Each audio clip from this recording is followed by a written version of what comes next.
Abra a palavra no livro de 1 Samuel, capítulo 17, versículo 40. Vamos aprender hoje sobre a história de um menino que muitos já conhecem.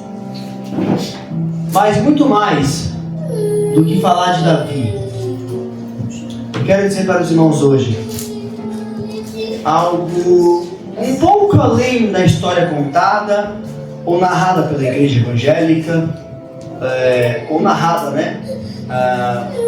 Existem umas entrelinhas na palavra que muitas das vezes a gente passa despercebido, mas quando você começa a criar umas conexões, você consegue entender melhor o que verdadeiramente aconteceu naquela época. Amém?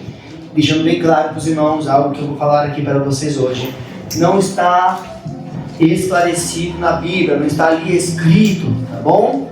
Então deixa eu explicar para não falar, tá errando a exegese daí. Não, vamos entender aqui, tá bom? É algo que existe nas entrelinhas da palavra e possivelmente possa ter sido uma grande verdade.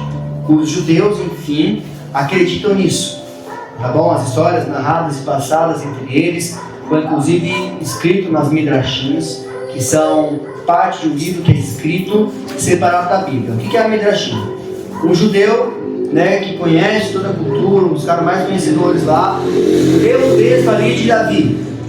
E aí ele vai e naquele versículo ele coloca um esclarecimento daquele versículo. Amém? Nós temos Bíblias chamadas de Bíblias apologetas, onde ela é comentada versículo por versículo. E esse comentário do judeu, com dado histórico da época e tudo mais, é considerado como midrashim.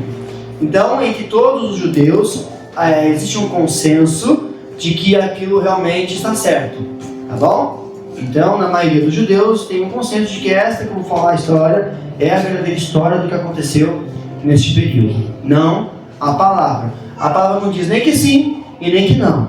Amém? E eu vou ler os textos para vocês entenderem.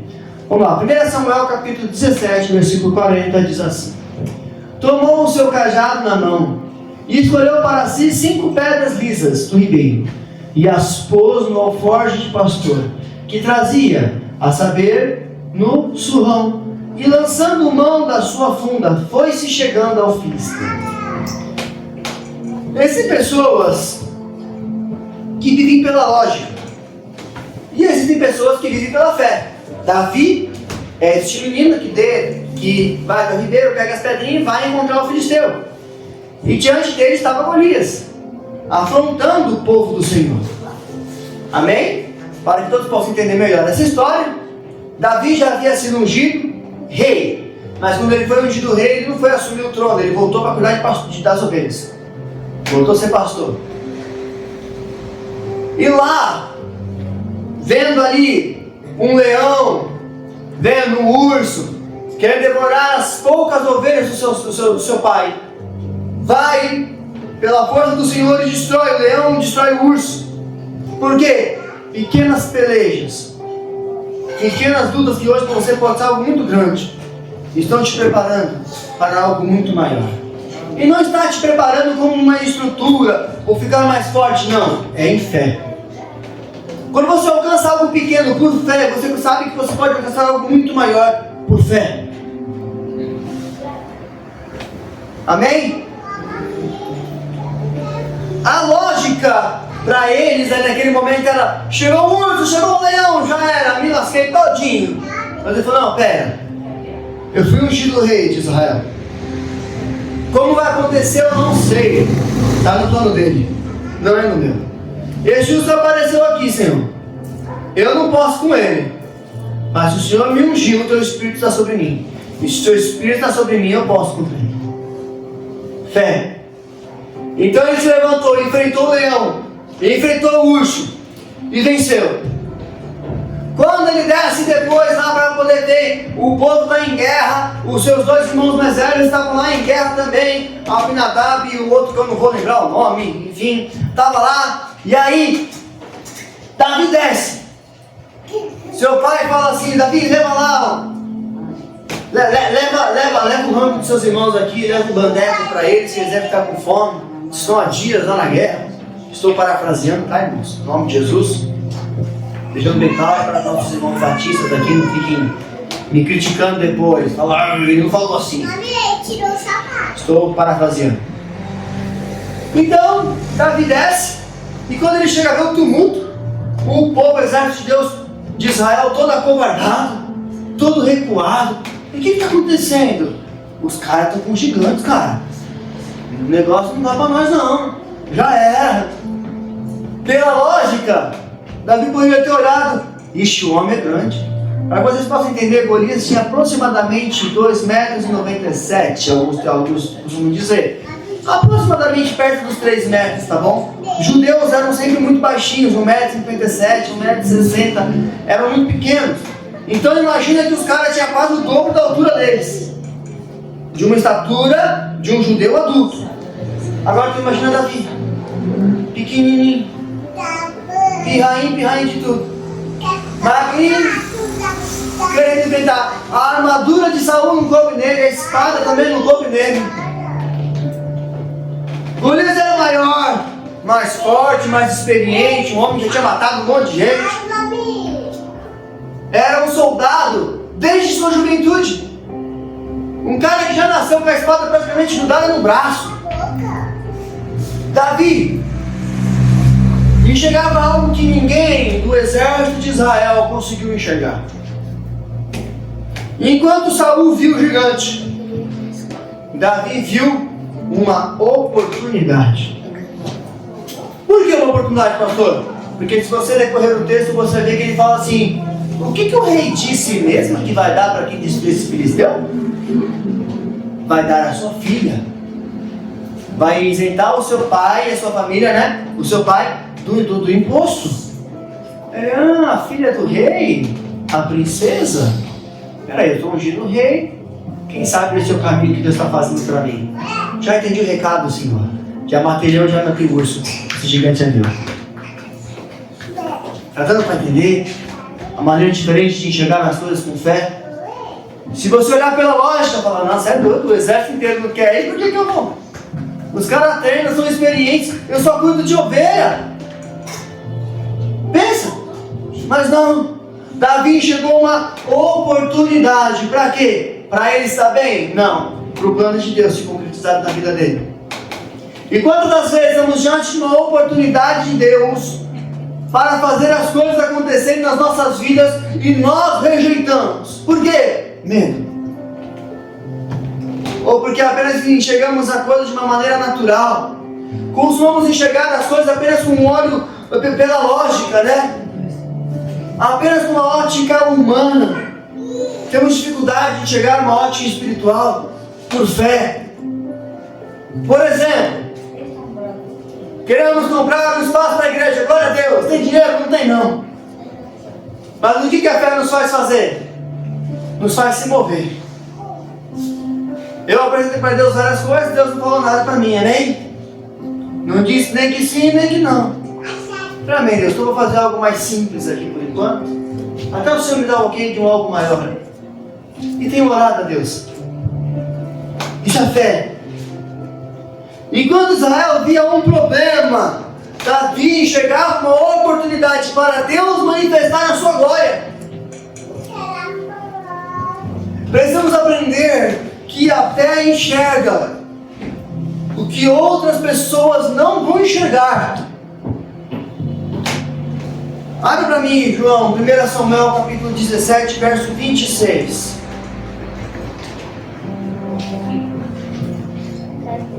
A gente vai correr bastante a Bíblia hoje, tá? Fique com a palavra na mão. E olha o que diz aqui. Então falou Davi aos homens que estavam consigo, dizendo: que farão aquele homem que ferira este filisteu e tirar a afronta de sobre Israel? Quem é, pois, esse incircunciso filisteu para afrontar os exércitos do Deus vivo? Davi já com sangue nos olhos. Falou assim: esse cara é doido, é? Não sabia que aqui é o povo de Deus, não? Todos estavam olhando para o tamanho do gigante. Davi estava olhando para o tamanho de Deus. O povo olhou para o cara é grande. Eu queria se circunciso que eles deu aí para fundar o exército do Deus vivo. Eu não Deus, Deus é muito maior do que esse cara aí, cara. Tu já se esqueceu que ele já mandou chuvas de raio em cima desses filisteus? Deus já mandou praga, deixou todo mundo com câncer, com tumores, um monte de rato para eles. O homem que abriu o mar e fechou em cima do exército de Faraó. E vocês estão falando de um gigante. O problema não era Golias. O problema era que Israel havia permitido que o medo fosse muito maior do que a fé. Quando a gente começa a trabalhar aquela questão do oposto, né? Por exemplo, qual é o oposto do claro? O escuro. Qual é o oposto do branco? O preto. Qual é o oposto do sei o quê? Não tem essa. O oposto do calor? O frio.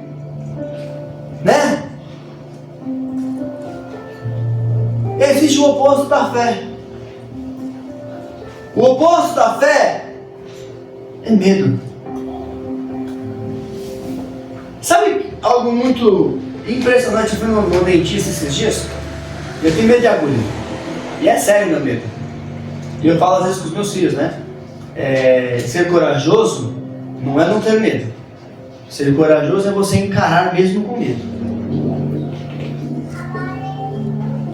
E aí eu lá no dentista, pleno, tranquilo e sereno. Só ali, só em oração e pensando no Espírito ali, Senhor, Senhor, aleluia. E ela lá aplicou umas 3, 4 agulhadas no meu dente lá. Aí quando acabou, ela, olha lá, para quem tinha medo de agulha, tá bem tranquilo aqui tomando injeções. Falei pra ela 2 coisas que eu falo pra senhora. Primeiro, nem olha pra tua injeção. Segundo, olha a minha mão, quando eu mostrei a mão tava assim, ó, pra ela, parece que tá com Parkinson. Ela falou, mas que é isso aí? Você comeu? Eu falei, não, é medo. Falei pra ela, eu tenho medo. Não minto, não nego. Tenho que fazer vasectomia. Não sei nem como é que eu vou sair de lá. Daquela mesa. Não sei se eu vou sair acordado ou desmaiado. Não sei. Porque o médico já falou que eu vou sentir dor. Por conta de um problema que eu tenho, não vai ter jeito. Tanto que ele falou assim, ó, se for o caso eu interrompo na hora o processo. Aí feito, tá doido, homem. Já começou o trem, não vai parar nada. Não, mas ainda vai ser um açougue. Você me motiva demais, doutor, você é o cara.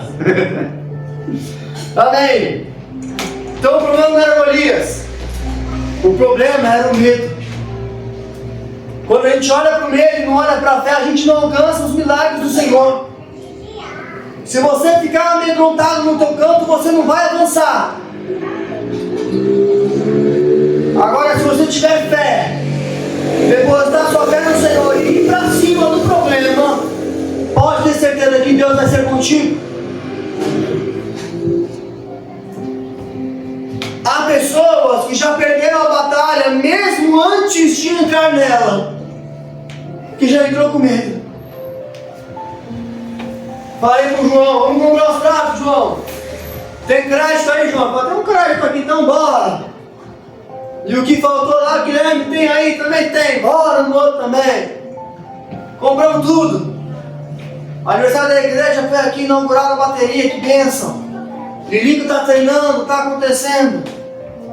Vamos ver o resultado de tudo isso quando? Depois. Primeiro você planta. Primeiro você semeia. Depois você colhe. Hoje a igreja tem uma guitarra, tem um contrabaixo, tem uma bateria. Faltam as músicas. Deus está preparando uns. Quem sabe já está movendo outros. Pelo menos esperar. A coisa está pronta. Fé. Agora os que perdem a batalha, antes mesmo de entrar nela, perdem porque perdem muito tempo calculando tudo primeiro. Deixa eu calcular aqui para ver se eu vou conseguir. Deixa eu analisar primeiro a situação para saber se vai valer a pena. Deixa eu ver se eu consigo mesmo. Se você tem dúvida se você consegue, então você não crê no Deus que você serve.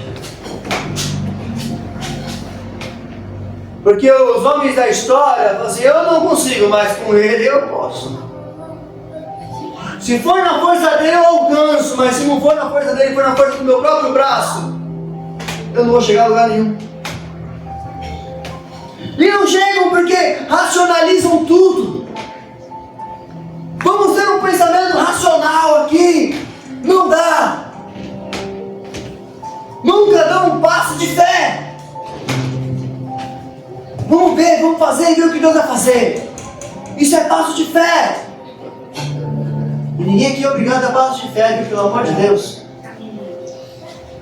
Entenda aqui o que eu estou falando. Aí do terreno aqui vai já começa a pensar, né? O pastor já está querendo fazer um passo de fé. Não é isso não. Calma. Onde alcançar. De propósitos, de projetos. Davi pegou 5 pedras. Nós vemos aqui em 1 Samuel, capítulo 17, versículo 40. E a pergunta é, por que Davi pegou 5 pedras? Muitos teólogos se perguntam e questionam, teve várias ministrações de dar até nome dos problemas para as pedras. Exegeticamente falando, eu não posso falar nada. Eram apenas 5 pedras. Agora eu pergunto, será que era porque ele poderia errar? Alguns perguntam, alguns falam, né? Davi pensou que podia errar, porque ele pegou 5, né? Era Golias. Então ele pega 5 pedras, então ele podia errar. Mas a Bíblia diz totalmente o contrário. Tudo indica que Davi estava absolutamente convencido de sua vitória. Acho que eu já li, mas deixa eu ler de novo aqui, ó. Não, eu não li não. 1 Samuel capítulo 17, versículo 46. Olha o que diz. Davi chega diante do gigante, com 5 pedras. O gigante começa a afrontar ele. Olha o que ele fala. Hoje mesmo o Senhor te entregará nas minhas mãos. Ferir-te-ei, tirar-te-ei a cabeça, e os cadáveres do arraial dos filisteus darei hoje mesmo às aves dos céus e às bestas feras da terra, e toda a terra saberá que há Deus em Israel. Isso é frase de quem achava que podia errar? Isso é frase de quem achava que ia chegar lá e falou assim, deixa eu levar 5 por garantia. Ele estava convicto que Deus ia dar a vitória para ele.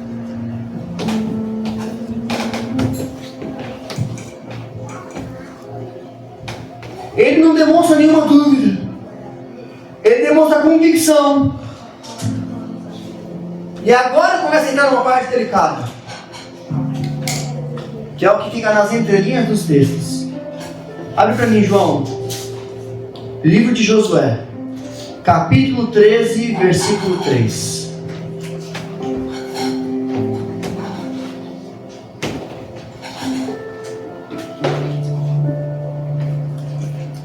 Olha aqui.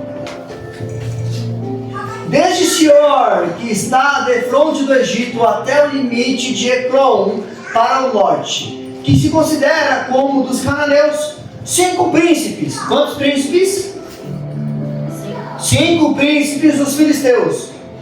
O de Gaza, o de Asdod, o de Askelon, o de Gate e o de Ecrom. 5 cidades formavam os filisteus. Quantas pedras Davi pegou? 5.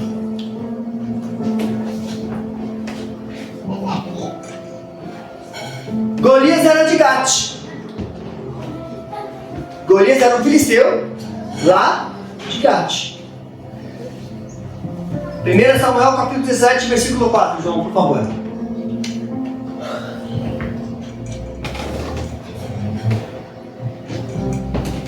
Então saiu do arraial dos filisteus um homem guerreiro, cujo nome era Golias, de Gate, da altura de 6 côvados e 1 palmo, que dá quase 3 metros de altura, para vocês entenderem na medição de hoje.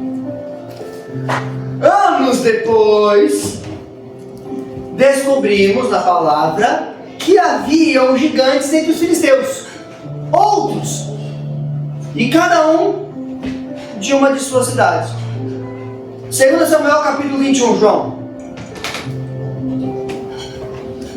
2 2 Samuel capítulo 21, versículo 15. Eu vou ler até o 22. Presta atenção para depois não falar que o pastor aqui está falando heresia.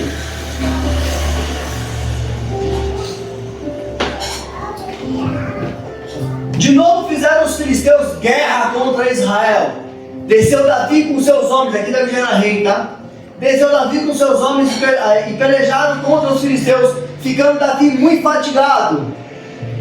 Isbi-Benob, descendência dos gigantes, o peso do bronze de sua lança era de 300 ciclos, e estava cingido de uma armadura nova. Este intentou matar a Davi. Porém, Abisai, filho de Zeruia, socorreu, feriu o filisteu e o matou.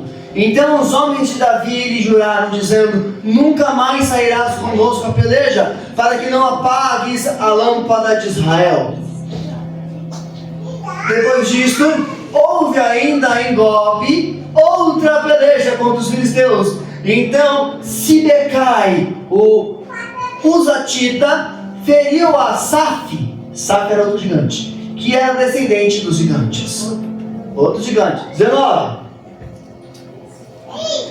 Houve ainda em Gobe outra peleja contra os filisteus, e Elanã, filho de Jaaré-Oregim, o belemita, feriu a Golias, o geteu, cuja lança tinha aço como eixo de tecelão. Segura aqui. Esse Golias era outro Golias, tá? Era o Golias de Geteu. Amém? Versículo 20. Houve ainda outra peleja, esta foi em Gate, onde estava um homem de grande estatura, que tinha em cada mão e em cada em cada mão e em cada pé 6 dedos, 24 ao todo. Também este descendência dos gigantes. Versículo 21. Quando ele injuriava Israel, Jonatas, filho de Simeia, irmão de Davi, o feriu. Versículo 22. Estes 4 nasceram dos gigantes em Gate, e caíram pela mão de Davi e pela mão de seus homens.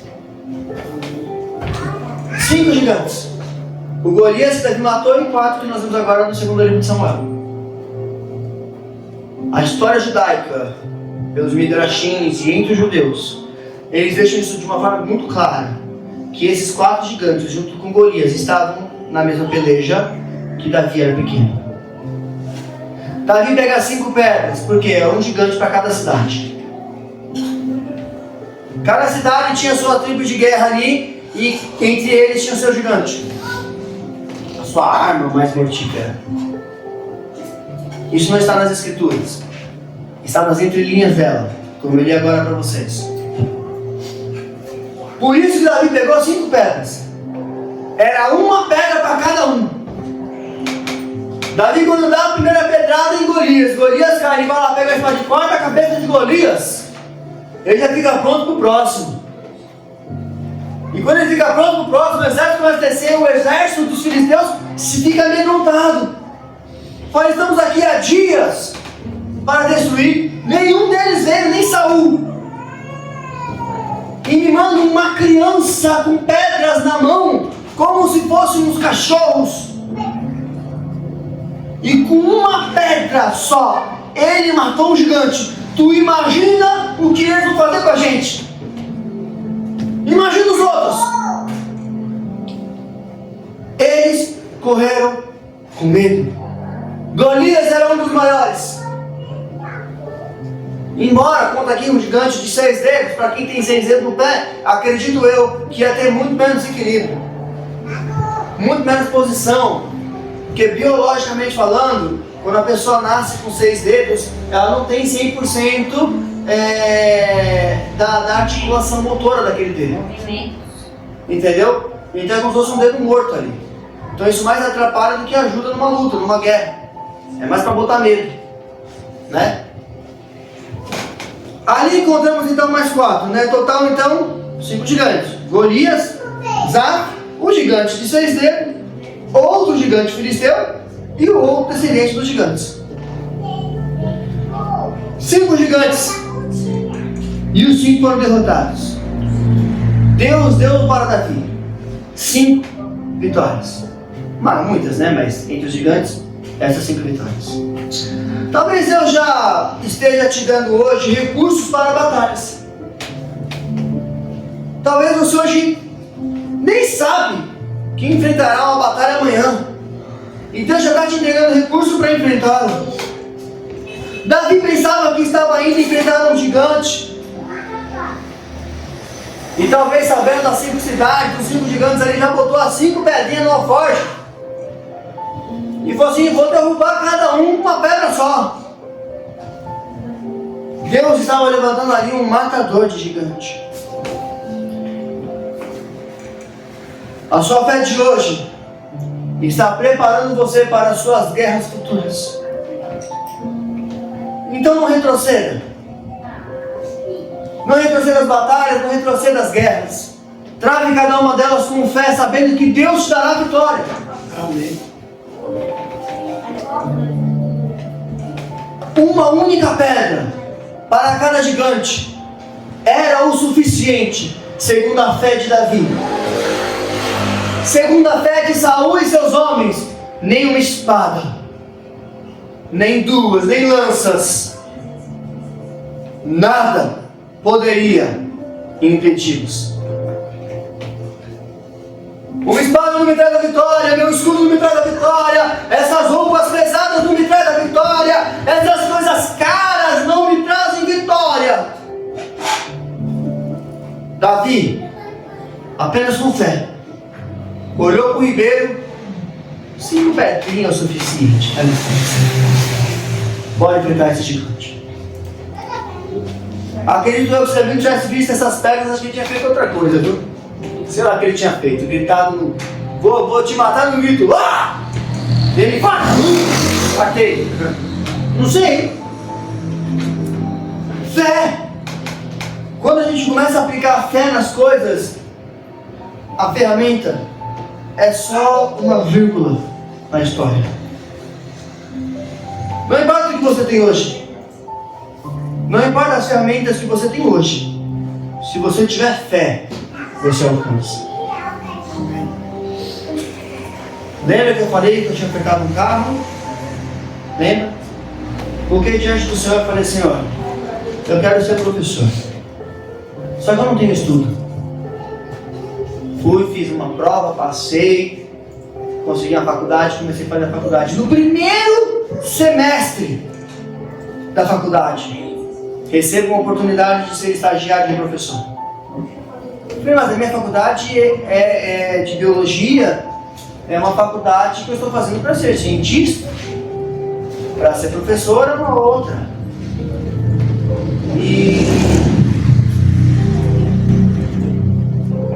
Mas eu falei, vou tentar. Tentei.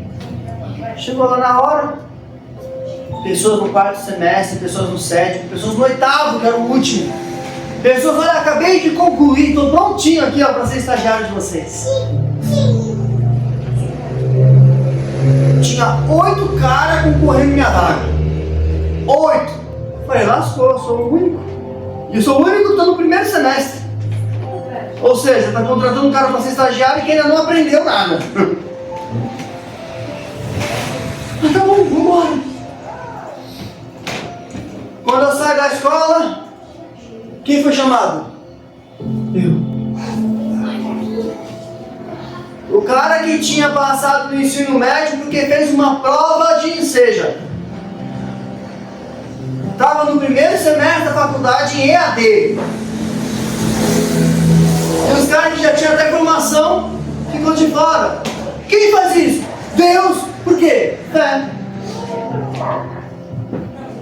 Depois lá na escola, a conta começou a apertar em casa. Eu falei, Deus, só como estagiário não dá não, tenho que ser professor agora. Mas eu estava no 4º semestre, 3º ou 4º semestre, não me lembro. 3º semestre. Estou no 3º semestre, assim, não consigo ser professor. Aí eu fui olhar uma lei lá, que tinha umas questões de cargas horárias e tal. Tá, pelas cargas horárias eu já posso. Mas dificilmente, né, vão te dar vaga. Conversei na escola, vamos ver. Aí surgiu no meu e-mail uma outra escola. Eu entrei para poder ver a escola e não consegui me cadastrar na vaga. pelo site. Falei, vou chamar essa escola no Instagram. E o Instagram tinha lá o WhatsApp, chamei no WhatsApp. Comecei a conversar, falei, olha, eu ainda estou estudando, tal, no terceiro semestre, no quarto, não me lembro agora. Mas eu queria oportunidade, eu já tenho a carga horária suficiente para ser professor, mas se precisar me contratar como estagiário, não tem problema. Vambora. Tá bom, vamos conversar. Começou a conversar com o fulano, conversar com o Beltrano, com o pessoal da gerência lá, né, do administrativo. Daqui a pouco, o senhor poderia vir fazer uma aula teste? Posso? Fui lá, me preparei, fiz minha aula teste, apresentei a aula pro pessoal. A aula feita. Deu nem 5 minutos de aula, a diretora levantou. Professor, eu tenho que ir embora porque eu estou ocupado, mas eu já vi tudo que eu precisava ver, tá bom? Eles vão terminar aqui de assistir a aula do senhor e depois a gente, se precisar, a gente volta a conversar. Tchau, fui embora. Falei, pronto, lá ficou, perdi. Falei, café pra minha esposa, né? O não já tenho. Vamos pra cima. Que ferramenta eu tenho? Que Deus já me deu. Conhecimento do alto. E vambora. Fui, ministrei a aula ao pessoal, fizeram perguntas, eu respondi as perguntas e tal, fui embora pra casa. Quando eu tô dobrando a esquina, seja muito bem-vindo ao colégio, tal, me passa essas documentações, mandei as documentações, eu falei pra minha esposa, eu estou desacreditado, eu acho que no meio do processo vai dar errado aí, eu não vou poder.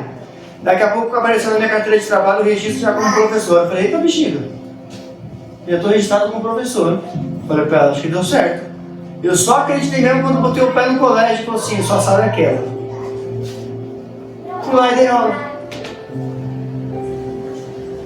Quem faz isso? Deus. E tem professores formados que não estão tendo oportunidade. Fé. Eu dou o passo. Fui contratado como professor de nível superior. Ou seja, professor de faculdade. Eu estava dando aula com ensino médio, está na minha carteira, professor de ensino superior. Se eu quiser ir lá ser contratado como professor, eu posso, tenho experiência ou não. Fora o curso. E outro detalhe importante, quando eu falei para Deus que eu precisava ser professor, eu fiz uma oferta. Falei, Deus, tal dia vai cair um dinheiro na minha conta, esse dinheiro é todinho seu.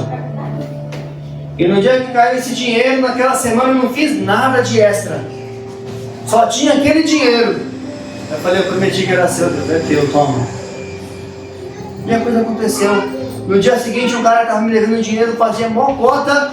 Nós te vendo dinheiro, toma. 4 vezes o valor, ou 5 vezes, se não me engano, o valor do que eu tinha entregado para o Senhor. Supriu tudo que eu tinha que suprir. Quem faz isso? Deus. Na outra semana eu estava lá trabalhando com um professor, porque Deus fez. Fé. Nós, como cristãos, precisamos aprender a viver como Davi. Aprender a viver por fé. 1 Samuel capítulo 17, versículo 49, filho. Olha para mim, por favor.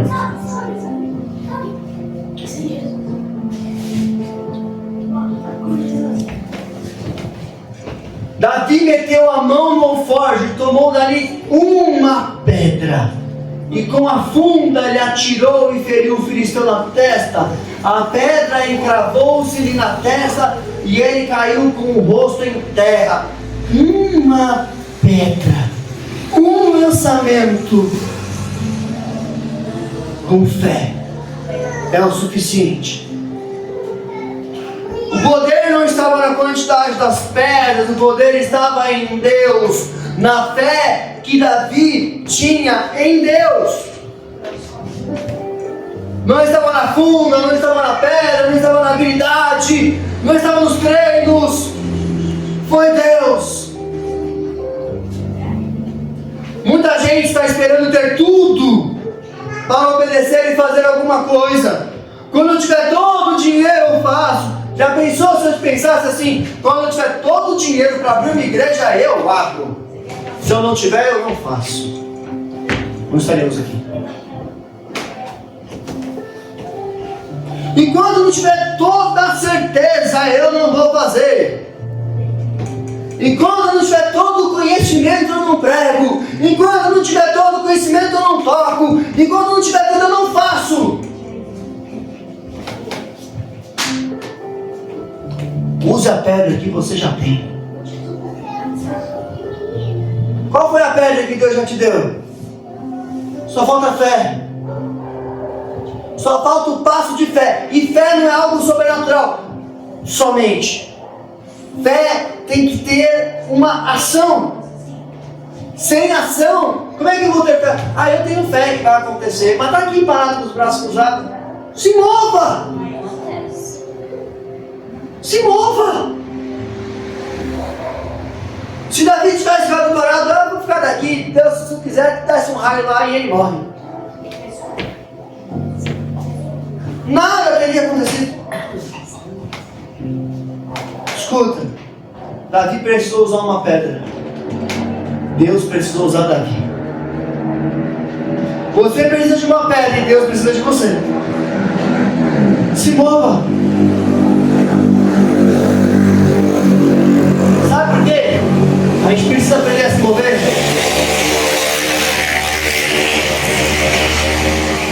Perdoa, Jesus. Perdoa. Eu pequei. Tiago capítulo 2, versículo 17. Abre aí. Aleluia. Não é possível não, cara. Como é que o povo vai fazer um barulho desse? Tiver carro que vai tirar o escapamento também? Não, né? Glória a Deus, fazer tudo. Deus é mais. Tiago capítulo 2, versículo 17. Olha o que diz aqui, ó. Assim também a fé, se não tiver obras por si só, está morta. Se você tem fé que Deus pode fazer, mas você não se move para acontecer, a tua fé é uma fé morta. Davi acreditou e caminhou naquilo que ele acreditava. Davi confiou, mas também correu atrás. Ter fé não basta. Tu tem que lançar a pedra. Muitos querem milagre sem movimento. Querem a vitória, mas não querem ter batalha. Eu quero a colheita, mas eu não quero plantar. A fé bíblica produz ação. Para encerrar essa mensagem, eu quero dizer para vocês a história de um homem que todos vocês conhecem. Eu vi isso antigamente, eu guardei essa mensagem comigo. Quantos conhecem Michael Jordan? Conhece, Davi? Bom, hein? Só você levantar a mão, viu? Você está no culto, aleluia. Michael Jordan, um dos maiores jogadores de basquete. Mas vocês conhecem a história de Michael Jordan? Michael Jordan estava jogando na escola. E naquele campeonato que eles tinham, né? Os Estados Unidos tem esse campeonato entre as escolas. E aí parece a Copa do Mundo para eles. O negócio é maluco lá. E aí jogando, o Michael Jordan chegou jogando também, jogando muito. E quando chegou lá no final, tinha que acertar uma bola. Foi uma falta assim, foi no minuto final. Se ele acertasse aquela cesta, eles ganhavam. Jogaram a bola pro Michael Jordan. Joga a bola, Michael. Michael olhou para a cesta. Novo, na escola ainda, no ensino médio. Oh, meu Deus, se eu errar, eu vou ser o escândalo da escola. Se eu acertar, eu sou o herói. E agora? Michael Jordan vai, ó, joga a bola. O que acontece? Ele erra. Ele erra aquela bola. Sai decepcionado. Seu treinador, seu time, a torcida, todos decepcionados. Volta para casa triste. Talvez se você naquele lugar falaria assim: eu nunca mais jogo basquete. Eu nunca mais pego uma bola de basquete. Até raiva daquilo. Que nem hoje eu tive raiva de jogar. Qual é o nome do jogo? Jogo de futebol no celular com os meninos. Gente, a minha época era controle de videogame, sabe?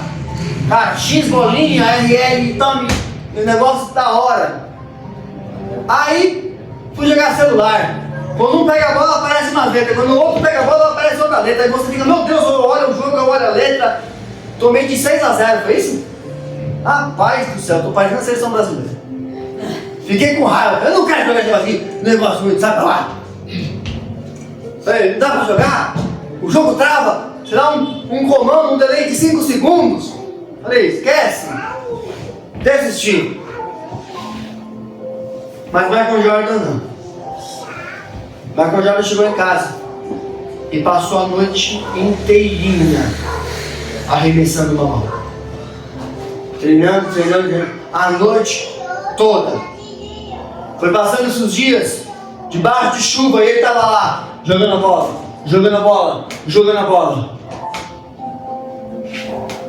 E quando então ele teve a oportunidade, que ele conseguiu entrar lá para a NBA e tudo mais, ele não errava a cesta.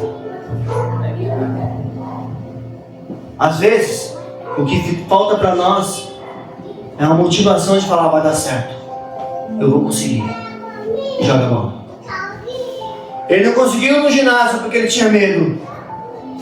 O medo tinha dominado ele. Hoje talvez você precise realmente lançar uma pedra ou jogar uma bola, mas precisa derrubar um gigante. Existem gigantes que pela lógica a gente nunca vai vencer. Gigante financeiro, um gigante no meio familiar,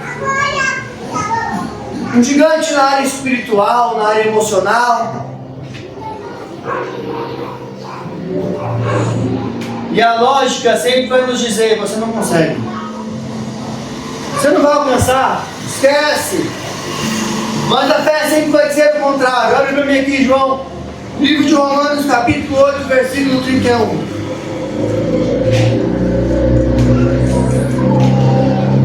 Que diremos, pois, à vista dessas coisas?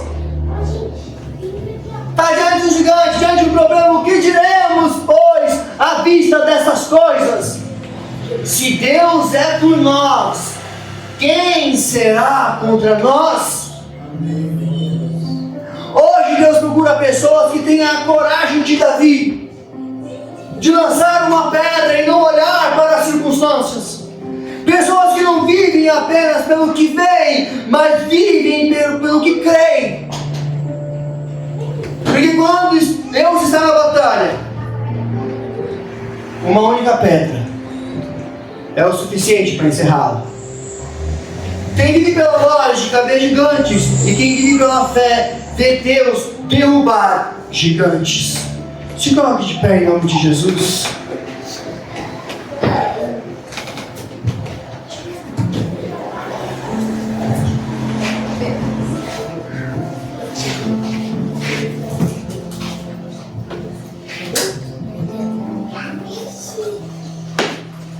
Aleluia.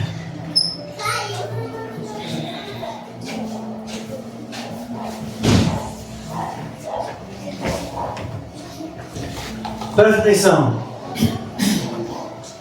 Às vezes, na nossa circunstância, você pode não ter saída. Mas sabe aquele serviço de formiguinha? De grão em grão, você vai tirando, de grão em grão, você vai fazendo um formigueiro. De pouco em pouco, Deus vai movendo, Deus vai fazendo, e quando você menos perceber, o milagre já está completo. Mas só alcança isso quem age por fé. Feche os olhos, eu quero orar por você.